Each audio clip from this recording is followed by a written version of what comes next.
It's Two on the Aisle with me, Charles Gross, and Leslie Hoban Blake. Tonight, reviews of King Kong, THOM PAIN, the new one, and Gloria. Ladies and gentlemen, welcome to Two on the Aisle. And hello again, Miss Hoban Blake. Hello again, Mr. Gross. Yes. So, King Kong, the classic movie that was remade twice.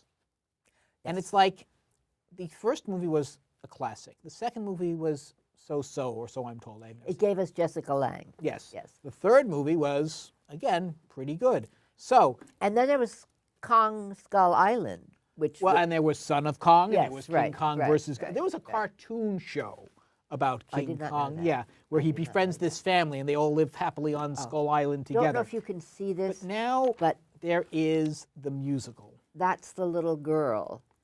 The little shadow down here is the girl. It looks as if it's his arm, but it's actually the girl. Yes. And so here is King Kong the musical, which has, well, it's interesting. I'm sorry, I can't help it. It adheres to the story of the original movie, taking into account that we feel differently about capturing wild animals and putting them on display Among today. other things. Yes. Yes, among other things. But here's the interesting thing. The songs, in other words, the things that people actually sing, are by Eddie Perfect. But the underscoring, in other words, where you see the non-singing scenes, is written by Maurice de Vries. And the thing is, people ask, why was this a musical?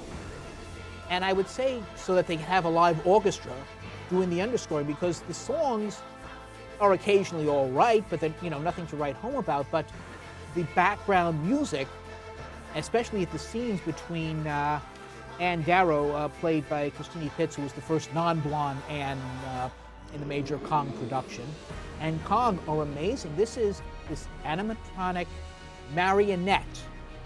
I don't know how. It's beyond animatronic. It is. Well, no, he's also a marionette. He's a puppet, a marionette. He has strings. He has people working his hands and articulating his various. The amount of people working this Kong, I think, is equal to the cast. Possibly. Well, it's a big cast. And then the face by itself is run by a board, which allows it to have actual emotional content. Well, and animatronic. It's amazing. Well, and the scenes between him and Pitts are the highlight of the show. And they have him wrestle a lizard. They have to resort to shadow puppetry for the climax. I thought it was a snake, but okay, if you say it was a lizard, whatever. I thought it was a snake. It had no arms. It looked like a lizard to me. He battles this giant prehistoric creature. Yes. Who attacks him. And it's just so wonderful. And had I left and not seen the second act, you would have been happy. I would have said, this is at least 4 playbills. Why are people... And then I came back to see the second act, and... Well, for anybody who doesn't know the story, and there may be 5 people who don't know it, very briefly, a young girl arrives in New York. She meets, she wants to be an actress. A guy who claims to be a producer / filmmaker meets her and sort of gets her on the ship to Skull Island, which is the home of King Kong. Right. He's planning to he's heard about Kong. He thinks he can make some kind of movie. He doesn't know what's going to happen. And we don't see Kong for 20 minutes. Right. What we do see is it's set in 1931, which is when the movie was made. 1933, and we see this weird choreography that we will see again and again and again throughout the play, whether they're sailors or people on the street or people on bread lines. But you said you said these look like real sailors. Well, as opposed to Carousel. And only in that particular comparison. But they all walk like Popeye. They all have this weird, you know what I'm saying? Well, this is when Popeye was at his height. Yes, and the women, too, have the same muscular dance thing. So there's only one kind of dancing. Now the choreographer, whom I have never heard of before, is looking to see choreography. Don't have my glasses on. Got to put the glasses on. Drew Christopher Jenke. Actually, I know. No, directed and choreographed by I'm sorry, Drew, you're right. I'm on the wrong place. By Drew McGuiney, I think is how I'm looking. I still don't see it. And he does a decent enough job. Drew McGoney. I'm sorry, Drew McGoney, and he does both. And I think I don't know if the earlier versions have brought Anne in quite as early. I think the original version who was a much more honorable guy. I think he took a downhill turn when Jack Black played him in the third movie. I'm surprised they didn't throw Jack Black off the ship. In fact, they want to throw Eric William Morris But now off we the saw ship Eric because- William Morris in right. Subway Surfer Sleeping. Yes, we both did. thought he was a star in the making. We said, and this poor guy is saddled with the weight of this show and the awful things that he's going to have to do to this poor creature. Well, that's kind of how they bring it up to date. They are, Anne is against displaying Yes. Kong. She doesn't want to have any Yes. part of it, but he's kind of forcing her hand because she's so desperate. And he really but the problem with Act Two is Yeah. essentially they're trying to do the play that we're seeing.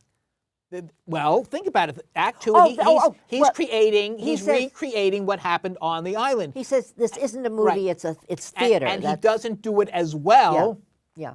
as the Yeah. people who did King Kong.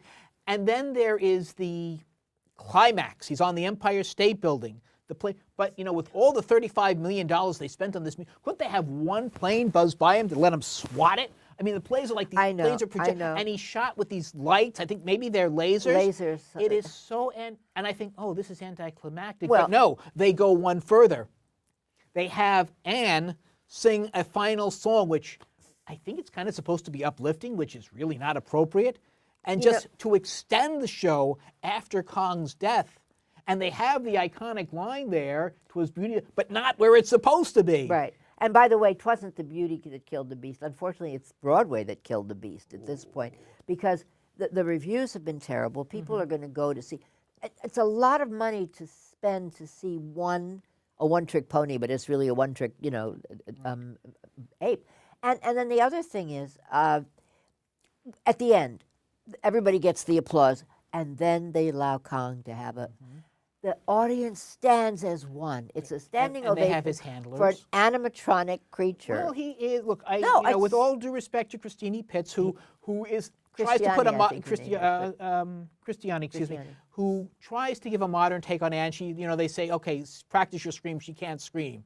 She until she meets Kong, then she Right. learns. Then she figures Right. out how to scream, but she Right. also, goes whoo, whoo, right back at him. So Right. Well, she's not afraid of him. She's not afraid of any of them. well, That's the whole they're thing. again, they're friends. They develop a relationship, and that's why that's the best. To But me, it's that like was the best part current of the Disney musical. princesses. She's not a fraidy cat.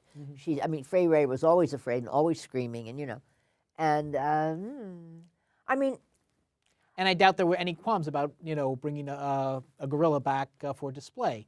I haven't seen that movie in a long time. I really oh had hoped to no, watch there were it no before. qualms whatsoever. I mean, they were just afraid that something might happen to it, that it might get loose. But there were no qualms about, oh, this poor animal, we're hurting it. No, nothing Also, like that. the natives of Skull Island are Yes, nowhere to be which is a seen. blessing. I mean, that would have been an impossible thing to do. You have we live something. plants, I think. We saw something a couple of years ago where they actually had natives dancing, and it was a dreadful thing. I don't remember what it was. Do you remember the show I'm talking about? That was a tribal thing. Well, anyway. once on this island, but I don't think anyone would see it in that Once light. no. Certainly, I mean No, there was literally a bunch of people up there doing sort of African dancing, and it was terrible. I can't remember it either. I cannot remember the Thank God. specifics. But just getting to the end of King Kong. Yeah. The music, the score, it does have some decent numbers in the first act. I said decent. The second I'm act, doing about decent. It really doesn't. The music doesn't add anything. The music here is in the underscoring. They could have done I this agree with you about the as a play underscoring. with Yes, music, yes. and perhaps even hired an orchestra. But to- then it to wouldn't do have it. run 2 hours and whatever it ran. It would be much shorter, Well- which would have been a blessing. Well, I mean, it was And- a slight story to start with. It was True. an old, like the B movie, and no stars to speak of in it. I mean, Fay Ray became a star, such as from that, Anyway, right. But to bring in conclusion, yes. yeah, it's an amazing display of puppetry and animatronics, certainly, and that brings it together. Unfortunately, it kind of goes down in the second act, so I can only give it 3.5. Well, But I saw some very impressive things in that I show. brought an 11-year-old. And they were all Kong. all Kong. I brought an 11-year-old who wasn't really up on her King Kong. She'd only seen maybe the Jack Black movie. Didn't quite understand all the references to the 30s, but she didn't care. Once Kong was visible, she loved the whole thing. Yeah. There were moments when it was a little frightening, not because just because. Well, it's kind of supposed to be frightening. I'll give my number in 1 second. My British friend said, would it have hurt them to have a plant in the audience where Kong could have reached out and grabbed somebody from the audience? Now that would have been a brilliant touch, right? People would have written assuming about they could have manipulated the. Well, yes, which I don't think they, unless they kind of had him on strings or something.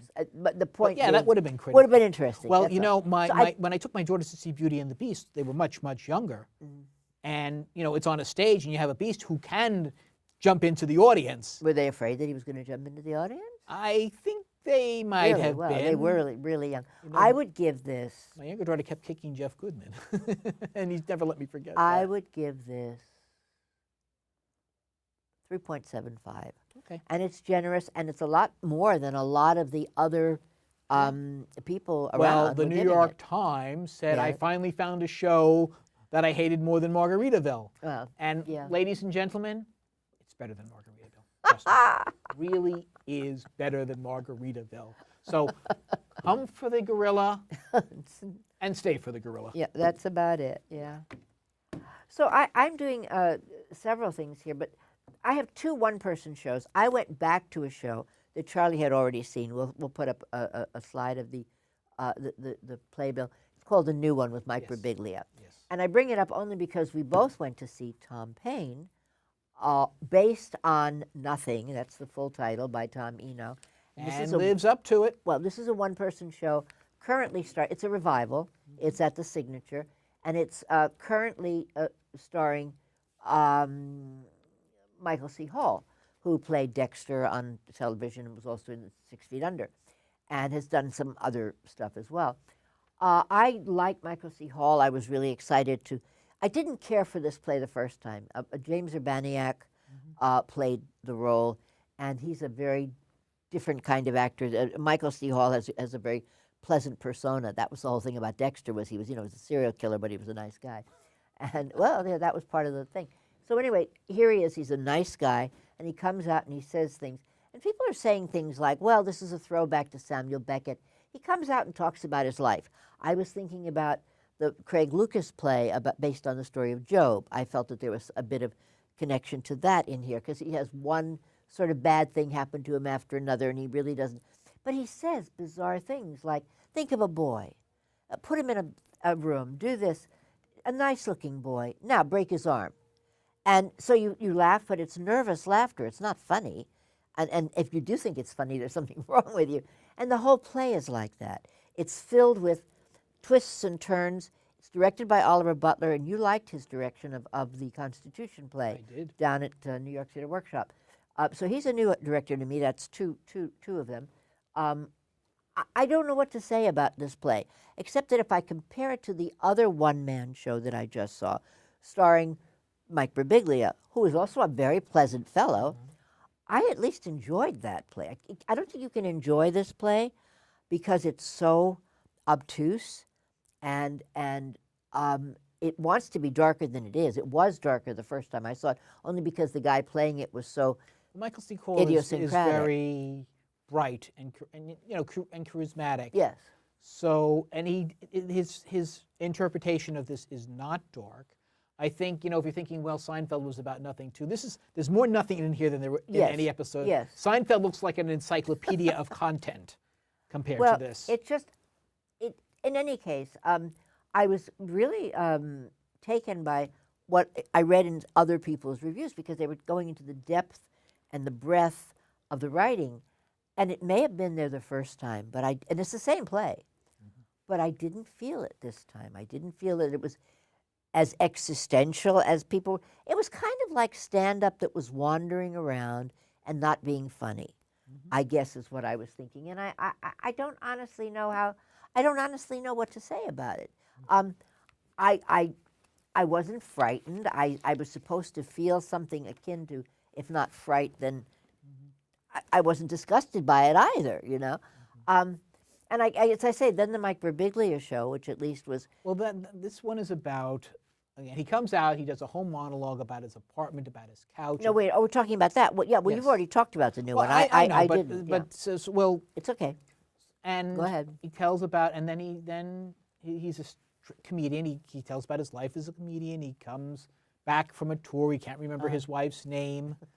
He's had some medical problems. Oh God, has he had medical And problems? I will tell you, when he describes the process that he had to go through Yes. for he and his wife to have, involving his reproductive organs, you're not going to laugh at that. Maybe that's you're supposed to, but I was uncomfortable kind of sound, cringing. yes. Yeah. Plus this poor guy. I mean, I don't know how you laugh at him. I feel so sorry for him because he has a sleep disorder where he gets up and moves around and he can do things on. But so it's he has the way to be he tells us bound. about it. It's the way he tells us about it, and that's the thing. And then the baby arrives.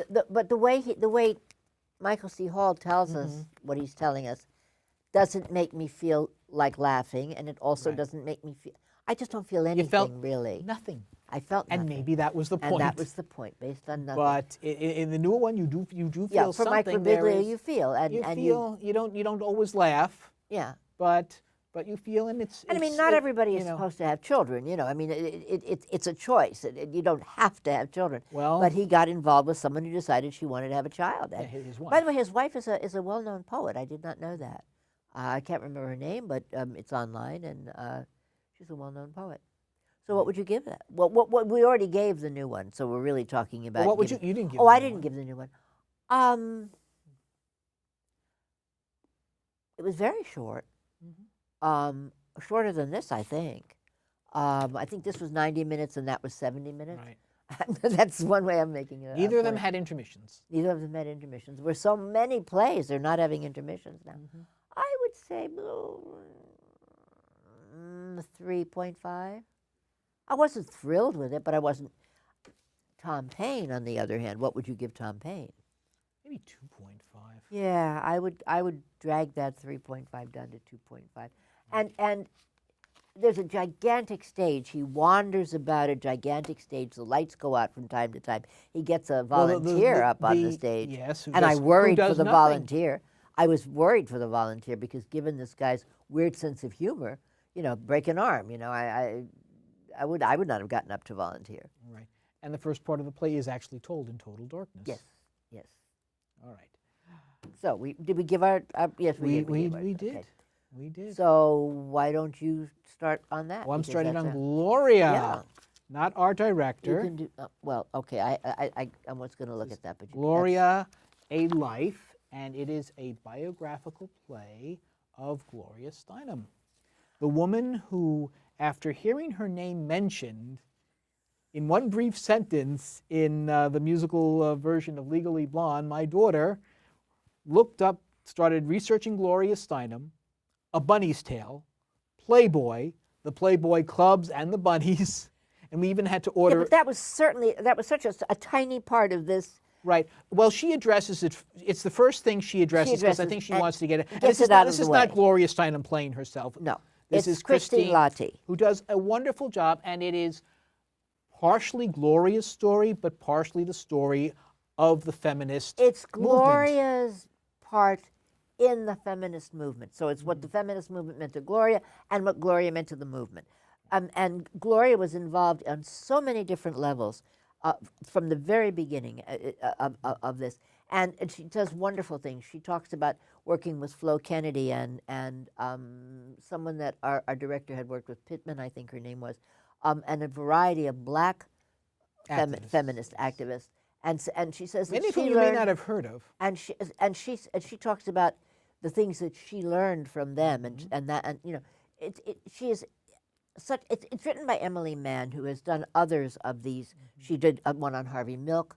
She's done other plays that are biographical in nature, and she found a wonderful way to do this. She has Lahti playing Gloria, and then she has all of these other women, 4 of them, 5 of them, who come in and play everybody else. Including the men. Including the men, of which there are a couple. And a couple Bella portrayed, no yes, men in the portrayed. cast. Bella, New York's hometown girl. Yes, right, who's played by Joanna Glushak, who does a good job, except that she gives her a bit of a Middle European accent, which Bella, who worked with my mother, and my mother worked with Bella. Bella, had none. She sounded New York. She talked like she came from New York, and that was the way she Bella, talked. And she sounded like a Bella longshoreman. was a hometown New She York was a girl. hometown New York girl, and she sounded like a longshoreman. Hats and all. And I sounded like Harvey Firestein. She had that deep kind of, I think voice. Harvey actually has a deeper voice. Well, but what I'm saying is, for a woman, her voice was Although, very. interestingly, can you imagine her playing the mother in Torch Song? Oh my Opposite God, Harvey? No, but she would have been the right person to do it. Yes, I hear what you're saying. So anyway, it's a beautifully done thing. It's all in the round. The staircases are used. It's also a play without an intermission. There is a 20-minute talk back at the end, Right. which involves the audience, and They call it the play's second act. they do. interestingly. But it's all in this. It's a 2-hour piece altogether. And each of us had something to say. Right, we did. I talked about, well, one of the things that was brought up by the play was the idea of changing your name. And they talked about a bunch of other things that were necessary for women to get along, to try to move forward. Because, I mean, this is about every part of, bunnies aside, this is about every part of the movement, which included Ms. Magazine, and the idea that, hey, if we want to be heard, we have to have a vehicle to be heard. And also, they show the landmark issue, as far as I'm concerned, on sexual harassment, which is, 30 years at least before the Me Too movement, whenever I think well, of it shows Ms. you how much power that it had. It didn't have any, right? It did not, but you could say that, the progress that was made did evolve to an extent. It helped. And look, and what amazed me, I had not realized how bad things were. You told me that you could not get a credit card. No, that not in my own name. Not in your own name, and this is in the 1970s. That would never... Bella Abzug helped get a bill passed that made it possible for that. Have occurred, and all the... and sexual, how accepted sexual discrimination was. I knew it was accepted, but I didn't realize to what extent the law was backing it. Well, it's interesting. I was a school teacher. And how things have changed. But I was a school over the teacher, last 50 years. Raising a child by myself, and I made less than a man doing exactly the same job for exactly the same amount of time because he had a family. I had a family, and I was raising my family. Right. And well, there was that classic Mary Tyler Moore episode where she finds out she's paying less than the man who had, even though she's doing a better job. Yes. Well, we were all doing that. And one of the things that it says is talk about the kind of money you make so that everybody knows. But here is what they don't emphasize. And you had mentioned, the women's movement almost fell apart because it became so splintered. In the very beginning, they found ways of making that better. The term, well, women need men like fish need bicycles, which is very off-putting, very sexist, and very foolish, because if men and women don't need other, we will literally see the end of the world. But it is why a lot of young millennial women would not, even though they said, yes, we're for women equal rights, but they would not call themselves a feminist. At one point, I don't know if that holds now, but at one point my daughters would not use the term feminist to describe themselves, even though they believed in equality. And here, and I do think Gloria did become a symbol, I won't call it radical feminism, but of the not so much pro-women but anti-man impression, which you don't see in the play. It's not in the play, so I don't know why you're bringing it up. It's not what the play is about. No, it is definitely not what the play is about. But the play also puts a quote from the BDS movement. I'm not sorry, not the BDS movement. From the Women's March. No, not even the Women's March. Black Lives Matter. Yeah. An organization that supports an anti-Semitic group called BDS. Plus, they show scenes from the Women's March, which I'm sure Gloria is very in favor of. But two of their leaders, and I did mention this during the talkback, are anti-Semitic. One of them, let's see, Linda Sarsour says American Muslims shouldn't humanize Israeli. Israeli women cannot be feminists. And but every Arab woman can be a feminist. Okay. And Israel is a country where you have more women flying fighter jets. Okay, but you're off on a different tangent. This is not about the play. I really want to stay talking about the play. It is because the play celebrates this. This is what and I believe Gloria celebrates the play does not celebrate anti-Semitism, nor does Gloria Steinem celebrate anti-Semitism. I would hope Neither not. of those two things are true. I understand that you're pissed off about a successor or a proclaimed successor to the movement that she started. I mean, can you imagine what Bella Abzug would say about this? Yes, I can. Very, and it wouldn't very be pretty. vociferously. No, but here's the thing.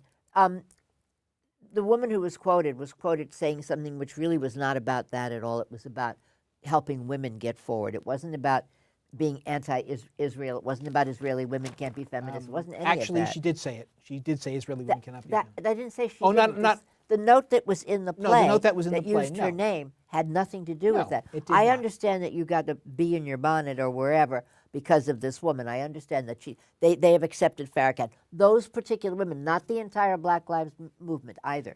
Just so you know, we're on the same page about that. But I would rather stay toward what the play was about. If you know, but it's not that what you're talking about isn't important, but it's not the play. But the play was about that because that was one of the things they were discussing, and they do mention the movement, and they do put a Black Lives Matter quote. Yes, and I'm in favor of the idea of Black Lives Matter. I just can't support the official group. But the play itself, I really enjoyed it a lot more than I expected to. Well, and there were very few men in the audience, and that's another thing. In the play, Gloria says, my ideal audience is 2/3 women, 1/3 men, but there were no men in the cast. So I thought that was very discriminative. I understand why they did it, but when you think about it, the director is Diane Paulus, who did Hair and several other wonderful shows. I just wanted to make sure that we were talking about the play as it stands. And Emily Mann, who does intensive research, and then the women. It really is as if these women are living their roles.